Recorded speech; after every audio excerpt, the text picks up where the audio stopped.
Hello students, आज मैं आप लोगों को चैप्टर 8 लंब वृत्ताकार बेलन समझाने जा रहा हूँ। ये मेंसुरेशन का चैप्टर है और ये जो बेलन है ये 3 डायमेंशनल एक चित्र होता है। क्योंकि हम लोगों का बोर्ड यहाँ पर जो है वो 2 डायमेंशनल है, तो थोड़ा सा चित्र को समझने की कोशिश करिए। बेलन के कई सारे उदाहरण हैं जो दैनिक जीवन में हम लोग यूज़ करते हैं, जैसे कोई डब्बा हो गया, या ग्लास है, या ट्यूबलाइट है, या हम लोग स्कूल में चॉक यूज़ करते हैं, या कोई भी बॉटल है। ये सभी बेलन के उदाहरण होते हैं। लेकिन आप लोगों को लंब वृत्ताकार बेलन पढ़ना है। तो लंब वृत्ताकार बेलन का क्या अर्थ होता है? लंब वृत्ताकार बेलन का अर्थ होता है कि बेलन टेढ़ा न होकर के एकदम स्ट्रेट होगा, सीधा होगा। जैसा कि एक चित्र हमने बोर्ड पर बनाया हुआ है, एकदम स्ट्रेट होगा और ऊपर और नीचे के जो तल होगा, यहाँ पर हम लोग 3 तल देख रहे हैं। बेलन में कितने तल होते हैं? 3 तल होते हैं। जिस पर बेलन खड़ा है, जब भी कोई भी हम लोग डब्बा लेते हैं तो उसका आधार तल होता है, गोल होता है, वह वृत्तनुमा, और उसके ऊपरी तल वो भी वृत्तनुमा होता है, और एक तल होता है जो खड़ा हुआ बाहर का पोर्शन दिखाई देता है। तो जो तल नीचे में वृत्ताकार तल जो दिखाई देता है उसको कहते हैं आधार तल, और जो तल ऊपर ये भी आधार तल है। तो बेलन में कितने आधार तल होते हैं? बेलन में 2 आधार तल होते हैं, एक ऊपर और एक नीचे।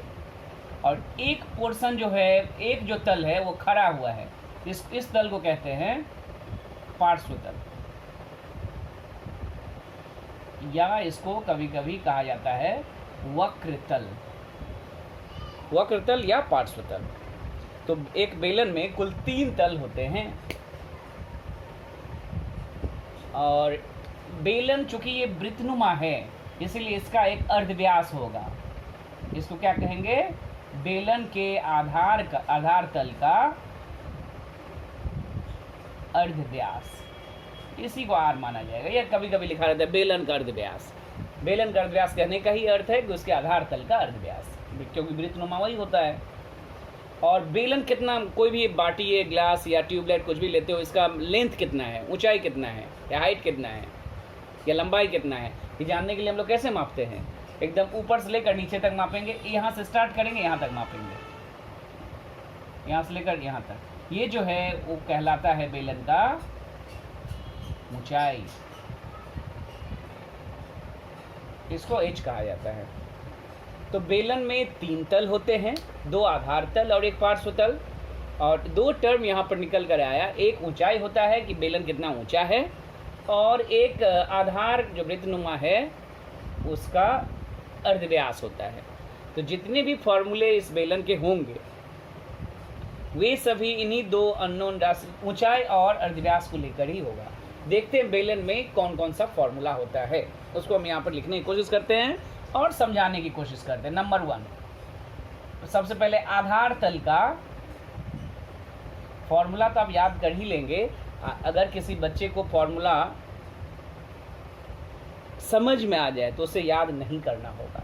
तो यहाँ पर हम फॉर्मूला समझाने की कोशिश करते हैं, और इन्हीं फॉर्मूला पर बेस्ड करके सारे सवाल सब है। तो आधार तल का क्षेत्रफल जनरली मेंसुरेशन चैप्टर में आप लोग निकालते क्या हो? लंबाई, चौड़ाई, ऊंचाई, क्षेत्रफल, परिसीमा और आयतन। ये 3 डायमेंशनल है, इसलिए आयतन भी होगा। बस इस चैप्टर में भी वही है, लंबाई चौड़ाई नहीं है बल्कि ऊंचाई है, अर्धव्यास है, क्षेत्रफल है। विभिन्न तलों का क्षेत्रफल हम लोग 2 प्रकार का तल होता है, एक आधार तल होता है, एक पार्श्व तल होता है। इन दोनों तलों का क्षेत्रफल निकाल लेंगे और सभी तलों का क्षेत्रफल भी आएगा। देखते हैं चूँकि आधार तल किस नुमा है, कि आकृति कैसा है। चूँकि आधार तल की आकृति वृत्ताकार है, इसीलिए आधार तल का क्षेत्रफल होगा वृत्त का क्षेत्रफल, जो क्लास 9 में आप लोग पढ़ कर आए हैं। वृत्त का क्षेत्रफल क्या होता है? पाई आर स्क्वायर वर्ग इकाई, ये आधार तल का क्षेत्रफल होता है। क्योंकि ये वृत्ताकार है तो वृत्त का ही क्षेत्रफल उसका हो जाएगा। नेक्स्ट तल कौन सा है? पार्श्व तल या वक्र तल का क्षेत्रफल। इसका एक फॉर्मूला होता है जो आपको याद रख लेना है। ये कैसे आया है वो ये भी कहा जा सकता है। एक फॉर्मूला होता है कि बेलन की जो परिधि है उसमें उसके ऊंचाई से गुना कर देने से पार्श्व तल निकल आता है। तो बेलन की जो वृत्ताकार तल है उसका परिधि हम लोग जानते थे 2 पाया, और इसमें ऊंचाई h से गुना कर देने से ये वक्र तल का क्षेत्रफल हो जाता है। तो वक्र तल का क्षेत्रफल हो गया या पार्श्व तल का क्षेत्रफल हो गया 2 पाई आर एच। नेक्स्ट है संपूर्ण तल का क्षेत्रफल। संपूर्ण तल या समग्र तल, जो भी लिखा रहे एक ही बात होता है, इन सभी तलों का क्षेत्रफल।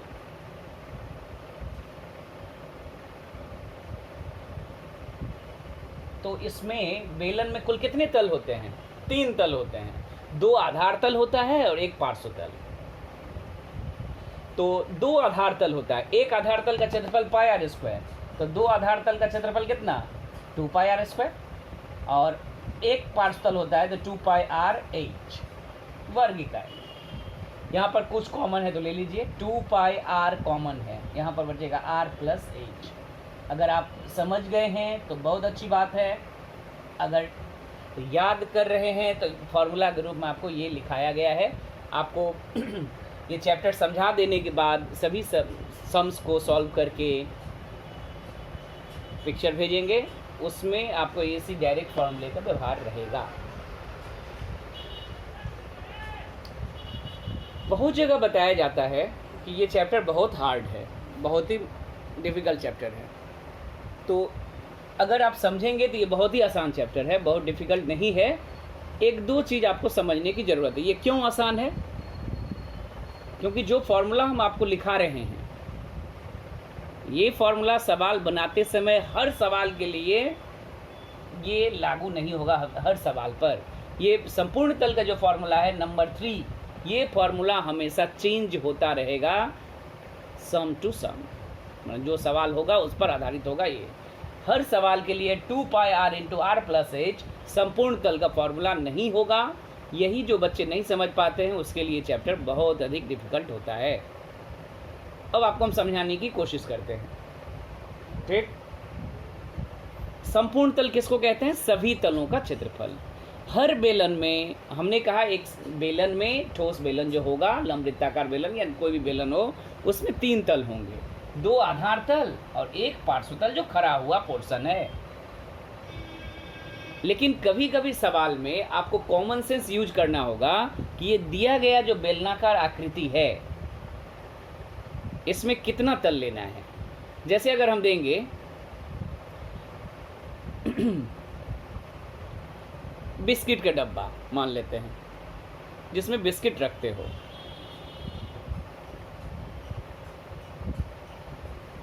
उसमें कितने तल होंगे? एक डब्बा होगा बेलनाकार, उसमें ढक्कन लगा रहेगा, तो 2 आधार तल होगा और 1 पार्श्व तल होगा। वहाँ पर आपको फॉर्मूला यही होगा, 2 pi R square plus 2 pi R H common लेकर ये हो गया। लेकिन कुछ ऐसे सिचुएशन में होंगे जैसे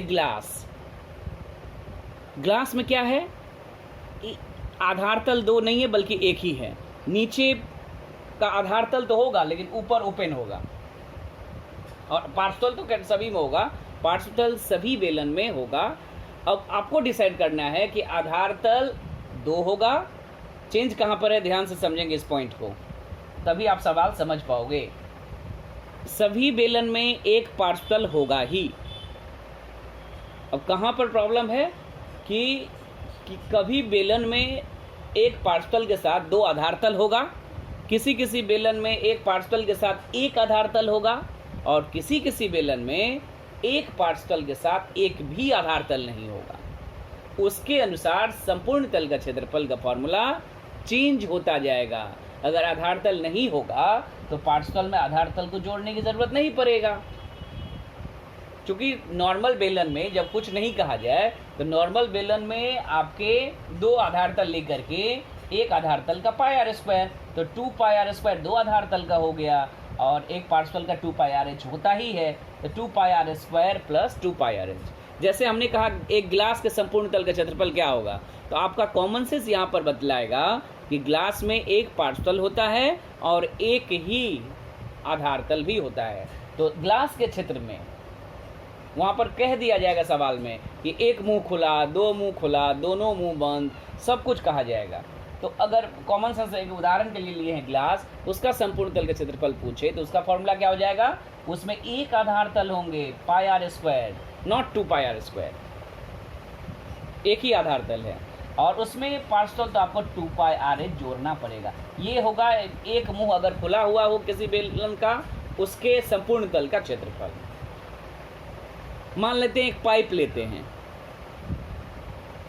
आप लोग देते हो या रास्ते में जो बेलनाकार कोई पाइप मोटा या पतला जो भी पाइप लिया जाता है, या पानी निकालने के लिए जो पाइप होता है, या वायरिंग के लिए जो गोल पाइप होता है बेलनाकार, उस पाइप का दोनों मुंह खुला होता है, उसका संपूर्ण तल अगर पूछा जाए, दोनों मुंह खुले हुए किसी भी आकृति का संपूर्ण तल अगर पूछा जाए तो उसमें कोई आधार तल नहीं होगा, तो जो पार्श्व तल केवल एक ही होगा, तो पार्श्व तल का क्षेत्रफल जो 2 पाई आर एच है वही संपूर्ण तल कहलाएगा। जब दोनों ओर मुंह अगर खुला हुआ हो तो पार्श्व तल ही संपूर्ण तल कहलाएगा, वहाँ पर कोई आधार तल नहीं होगा। तो दो आधार तल हो तो ये फार्मूला, एक आधार तल हो तो ये फार्मूला, और कोई आधार तल नहीं हो तो पार्श्व तल का फार्मूला ही संपूर्ण तल का फार्मूला कहलाता है। ये आप अगर ढंग से समझेंगे तो ही सवाल बना पाइएगा। यहाँ पर कोई दिक्कत हो तो आप मुझसे ये वीडियो बार बार देखने के बाद आप मुझसे फिर पर्सनली पूछिएगा। बस ये बेलन अभी तक जितने भी एक्सरसाइज हैं या होगा आगे, उसमें जो फॉर्मूला लिखाया जाएगा डायरेक्ट उसी का व्यवहार किया जाता रहा है या होगा, करेंगे। केवल इस चैप्टर में फॉर्मूला संपूर्ण तल का क्षेत्रफल का फॉर्मूला चेंज होता रहेगा। हमेशा हम लोग याद तो ये कर लेते हैं 2 pi R into R plus H संपूर्ण तल के बेलन का फॉर्मूला होता है, लेकिन ये सभी बेलन के लिए नहीं होता है। जब एक दोनों मुंह अगर बंद हो, यूज हो, इसका ढक्कन लगा हुआ है, तो इसका संपूर्ण तल का क्षेत्रफल 2 pi R into R plus H होगा। एक ओर से मुंह खुला हुआ है तो pi R square plus 2 pi R H होगा, 2 पाई आर स्क्वायर नहीं होगा।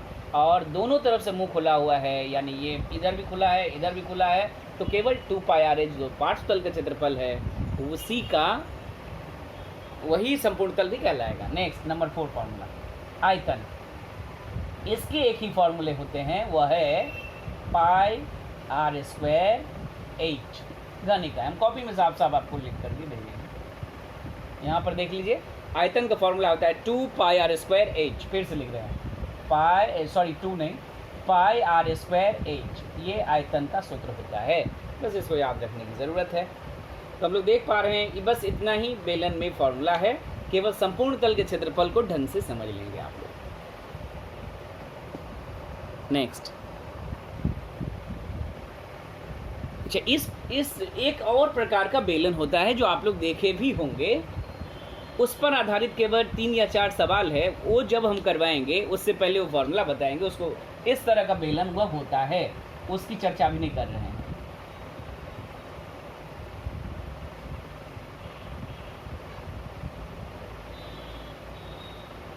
इस तरह का बेलन होगा, यानी कोई मोटे चीज से अगर उसका दीवार बने, किसी भी बेलन का मोटे चीज से कोई दीवार बने, उदाहरण लेंगे जब सवाल समझाएंगे, तो इसमें कितना मटेरियल लगा है, तो केवल इसका क्षेत्रफल निकालना होगा। बीच में खाली हवा है, उसको निकालने की ज़रूरत नहीं होगा। तो बड़े वृत्त से छोटे वृत्त को घटाना होगा। इसमें 2 प्रकार के अर्धव्यास की चर्चा होगा, बाहरी अर्धव्यास बड़े वृत्त का और भीतरी अर्धव्यास छोटे वृत्त का। तो ये शायद एक्सरसाइज में 3 या 4 सवाल ऐसे हैं जो इस पर आधारित है। तो उन 3-4 सवाल को हम लास्ट में समझाएंगे, उससे पहले इस पर आधारित जो 3-4 फॉर्मूले हैं वह समझा देंगे। अभी केवल हम लोग बेलन में जो ये 4 फॉर्मूले लिखा रहे हैं, इस पर आधारित सवाल को थोड़ा समझाने की कोशिश करते हैं। चलिए स्टार्ट करते हैं एक्सरसाइज 8। एक्सरसाइज करने से पहले आप लोग अपने सामने बुक रख लेंगे ये समझने के लिए। देखिएगा एक्सरसाइज में 1 या और 2 नंबर सवाल ऑब्जेक्टिव है, शॉर्ट क्वेश्चन है। जो भी बातें हमने अभी तक बताया है उस पर आधारित ये सवाल का जवाब आप दे सकते हैं। जो सम्स है वो क्वेश्चन नंबर 3 से है। क्वेश्चन नंबर 3 का जो सम है वो पढ़ने की कोशिश करते हैं और फिर देखते हैं कैसे बनाएंगे। 4 फॉर्मूलों का आप ध्यान में रखेंगे हमेशा। पढ़ते हैं क्वेश्चन नंबर 3। स्टील की पतली चद्दर द्वारा बने ढक्कन सहित एक ड्राम का व्यास 28 सेंटीमीटर है। ड्राम तैयार करने में यदि 2816 वर्ग सेंटीमीटर चद्दर लगी हो तो ड्राम की ऊंचाई कितनी है? देखिएगा हर सवाल में व्यास दिया गया होगा, आपको अर्धव्यास लेना है, आधा कर देना है, क्योंकि फॉर्मूला में व्यास नहीं बल्कि अर्धव्यास की ज़रूरत पड़ेगा। और दो ही राशि लेकर के पूरे सवाल बनेगा, एक है अर्धव्यास, दूसरा है ऊंचाई। तो हर सवाल में एक दिया गया होगा, दूसरा नहीं दिया गया होगा। अगर दोनों दिया गया होगा तो डायरेक्ट फॉर्मूला में पुट करके हम लोग जो भी चीज़ कहा जाएगा, संपूर्ण तल, पार्श्व तल, जो भी तल कहा जाएगा, आयतन आर और एच पता होने पर उस फॉर्मूले में पुट करके निकाल लेंगे। तो इस सवाल में आर दिया गया है, एच नहीं, एच पूछा है। और देखिएगा कोई चीज़ निकालने के लिए अगर देगा आर या एच में से, तो देखिएगा तीनों में बाकी जो 3 चीज़ बचे, क्या क्या? आधार तल, पार्श्व तल। आधार तल जनरली नहीं देता है, पार्श्व तल या आयतन में से एक चीज़ दिया गया होगा। पार्श्व तल या आयतन में से जो एक चीज़ दिया गया होगा उसके फॉर्मूले का व्यवहार करेंगे। आर और एच में से जिसका मान पता होगा उसका मान पुट करेंगे, जिसका नहीं पता होगा उसका मान निकालेंगे। तो सवाल में दिया गया है व्यास, तो हम डायरेक्ट लिख लेंगे। यहाँ पर हम कंप्लीट लैंग्वेज नहीं लिख पा रहे हैं क्योंकि इतना पॉसिबल नहीं है। मेंसुरेशन के जो सवाल होते हैं कैलकुलेशन बेस्ड होते हैं, काफ़ी लंबा होता है, तो हम केवल तरीका बताते जा रहे हैं और कैलकुलेशन पूरा यहाँ पर वीडियो में नहीं कर पाएंगे, बल्कि जब सवाल बनाकर भेजेंगे तो वहाँ पर पूरा कैलकुलेशन किया गया होगा। यहाँ पर केवल समझाने के लिए सवाल को बता रहे हैं। ओके, तो 28 व्यास है, तो आर कितना हो जाएगा? 14 सेंटीमीटर। एच आपको निकालना है, दिया क्या गया है। अच्छा, पहले बेलन की स्थिति समझिए आप, माने बेलन किस प्रकार का है। यहाँ पर बोला गया है ढक्कन सहित बेलन, यानी इसमें ऐसा बेलन है जो इसका ढक्कन लगा हुआ है, यानी इसमें 2 आधार तल हैं और एक पार्श्व तल है। क्लियर बोला गया है कि स्टील की पतली चद्दर द्वारा बने ढक्कन सहित एक ड्राम का व्यास इतना है। ड्राम तैयार करने में यदि 2816 वर्ग सेंटीमीटर, जो भी क्षेत्रफल दिया गया है, किसका क्षेत्रफल होगा? ये होगा इस बेलन के संपूर्ण तल का क्षेत्रफल। संपूर्ण तल का क्षेत्रफल कितना दिया गया है? 2816 वर्ग सीएम। ठीक है, अब संपूर्ण तल के क्षेत्रफल, चूंकि ये ढक्कन सहित है यानी 2 आधार तल इसमें होंगे, तो फॉर्मूला क्या हो जाएगा जो आप जानते हो, 2 pi R into R plus H. जब दोनों ओर बंद होता है तो ये फॉर्मूला होता है संपूर्ण तल का। ये 2816 के बराबर है, तो क्या यहाँ पर आर का मान पुट करके एच का मान आप नहीं निकाल पाओगे? बिल्कुल निकाल पाएंगे आप। तो अब 1-2 लाइन कर दे रहे हैं, कंप्लीट कैलकुलेशन नहीं करेंगे, हम सवाल को केवल समझाते हुए चले जा रहे हैं। 2 इंटू 22 पाई, हमेशा पूरे एक्सरसाइज बार में 22/7 लेंगे। ये क्लास 9 से ही जानते हो, पाई का मान 22/7 होता है। 14 प्लस एच इक्वल टू 2816। और अगर इस ब्रैकेट का मान निकालें तो ये जो कंप्लीट टर्म है ये कहाँ चला जाएगा? इसको आप छोटा भी कर सकते हो, इसको काट कर हम यहाँ कर दें, तो ये जो बचा हुआ पार्ट है ब्रैकेट से ये नीचे चला जाएगा ऑब्वियसली। तो 2816 के नीचे कौन कौन जाएगा? 2 इंटू 22 इंटू 2, यहाँ 14 और 7 कैंसिल होकर के यहाँ 2 बचा। अच्छा, अब इसको काटने की कोशिश करते हैं। काटिएगा तो देखिएगा, ये पूरा ठीक से काटिएगा तो देखिएगा ये 32 आएगा। ठीक, तो और h का मान क्या निकलेगा? 32 - 14 इक्वल टू 18। तो h का मान अभिष्ट ऊंचाई निकला 18 सेंटीमीटर। अच्छा, इस एक्सरसाइज के बारे में बोल दूं कि शुरू में ही 3-4 सवाल का आपका आंसर नहीं मिलने वाला है, कुछ गलत दिया गया है। जैसे इसी सवाल का शायद आंसर 32 दिया हुआ है, जो हम लोगों को 14 प्लस h का मान 32 आया है।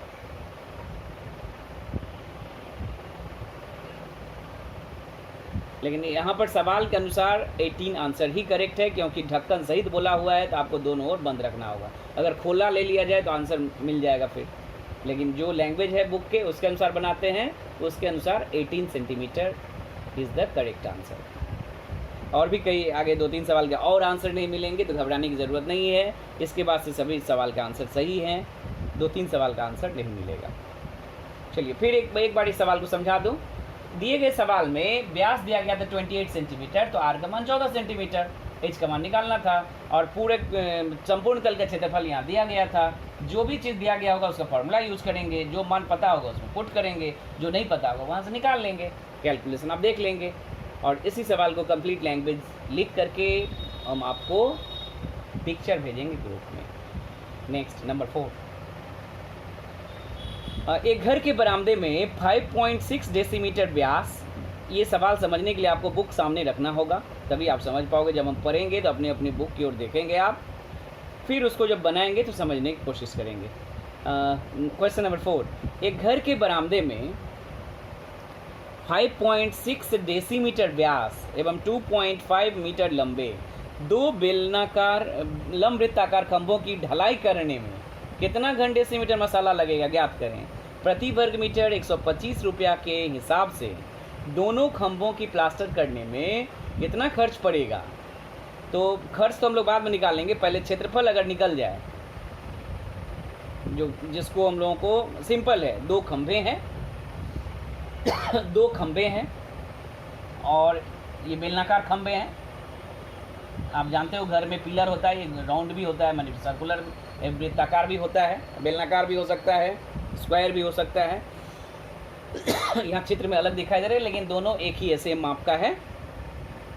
तो इसमें कहा जा रहा है, इसमें जो प्लास्टर इसमें किया जाएगा, इसको जो बनाया जाएगा, तो इसमें कितने मसाला लगेगा। मसाला कहने का अर्थ है बालू सीमेंट से ही बनता है, तो बालू सीमेंट मिला करके कितना इसमें लगेगा, ढलाई करने में कितना मसाला लगेगा उसमें, यानी इसका आयतन निकालना है। सिंपल, इसका कुछ नहीं, आयतन निकाल देना है।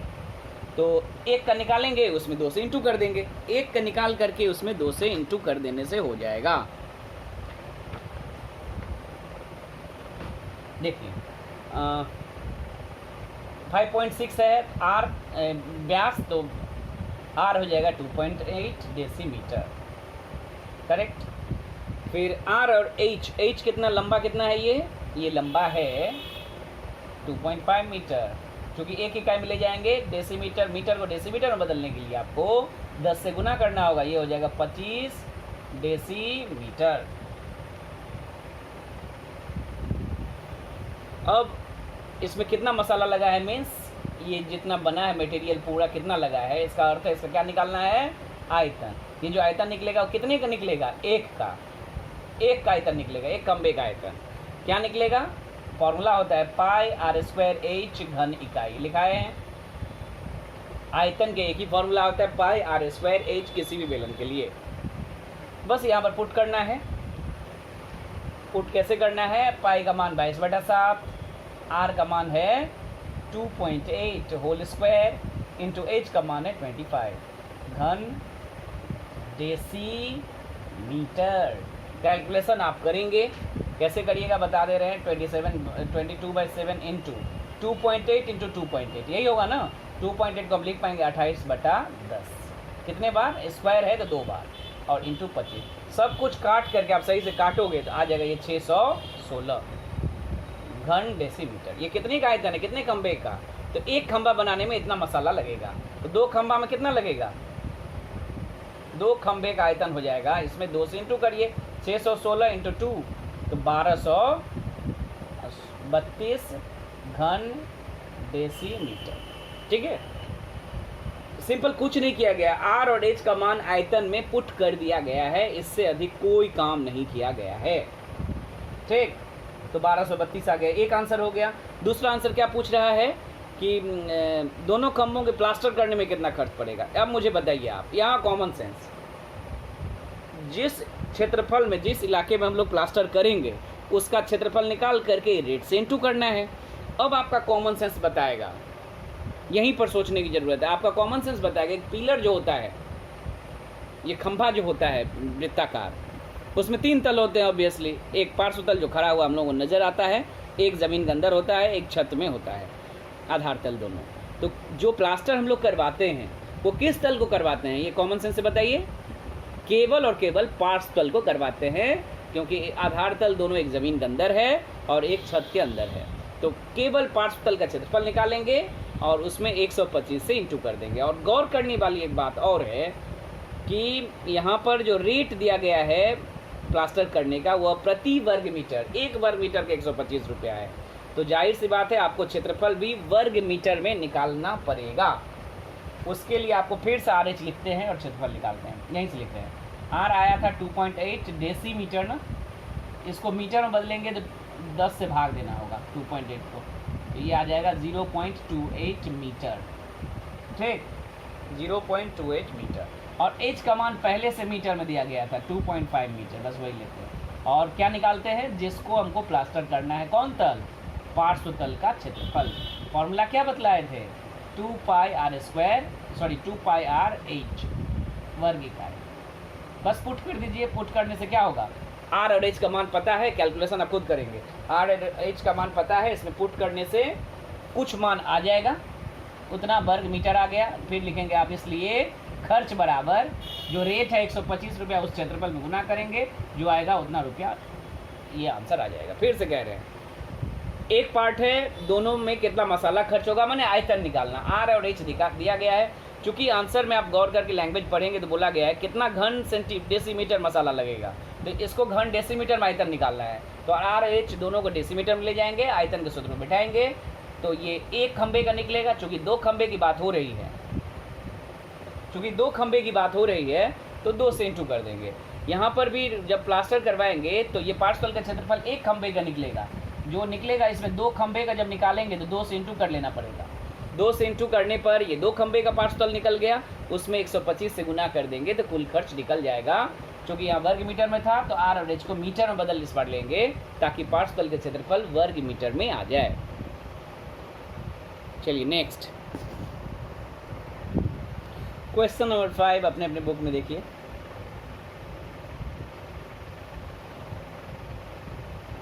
.8 डेसीमीटर आंतरिक व्यास वाले एवं 7.5 डेसीमीटर लंबे एक ज्वलनशील गैस सिलेंडर में 15.015 किलोग्राम गैस रहने पर प्रति घन डेसीमीटर गैस के वजन को हिसाब करके लिखिए।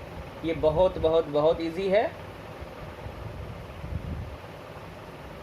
इस एक सिलेंडर है, जो गैस का सिलेंडर हम लोग जानते हैं, उसका R दिया गया है और H दिया गया है, व्यास दिया गया है 2.8, तो आधा कर देंगे तो 1.4 डेसीमीटर। ठीक, ये उसका अर्ध व्यास है। और हाइट क्या है, 7.5 डेसीमीटर, करेक्ट। तो R H पता है, तो इसमें कुल कितना गैस होगा, एक ज्वलनशील सिलेंडर में बोला गया है इतना गैस है, केजी में दिया गया है। तो आप इसका आयतन निकाल सकते हो किस फॉर्मूला से, πr²h। ये आयतन निकल गया, क्योंकि ये इकाई दोनों डेसीमीटर में है, तो कुछ घन डेसीमीटर आपका क्या निकल गया, आयतन निकल गया। पाई का मान, R का मान और H का मान पुट करने से। कैलकुलेशन अगर दिक्कत होगा तो हम कॉपी में बनाकर भेज रहे हैं, उसको देखिएगा आप। तो यहाँ पर आयतन निकल गया, कुल कितना आयतन गैस है उस सिलेंडर के अंदर। यहाँ पर बोला गया उस गैस का वजन कितना है, कुल वजन दिया गया है 15.015 kg। तो जो यहाँ पर आयतन आ रहा है उतने घन डेसीमीटर का वजन ये हो रहा है। तो 1 घन डेसीमीटर का वजन कितना होगा ये पूछा है, यानी आपको भाग देना है, ये कुल वजन में भाग देना है कितना से, आयतन से। कुल वजन में कितना से भाग देना है, तो जो आएगा वही आंसर होगा। कुल आयतन जितना है, कुल वजन जितना है 15.1015 kg में आपको कुल आयतन से भाग देना है। आयतन निकालेंगे फॉर्मूला के द्वारा। कैलकुलेशन करिएगा, दिक्कत होने पर भेज रहे हैं, पिक्चर देख करके आप कर लेंगे। बस ये बहुत इजी सवाल था। एक बड़ा सा सवाल दिखाई दे रहा है, थोड़ा लैंग्वेज बड़ा है। क्वेश्चन नंबर 6 पढ़ते हैं। समान व्यास व समान ऊंचाई वाले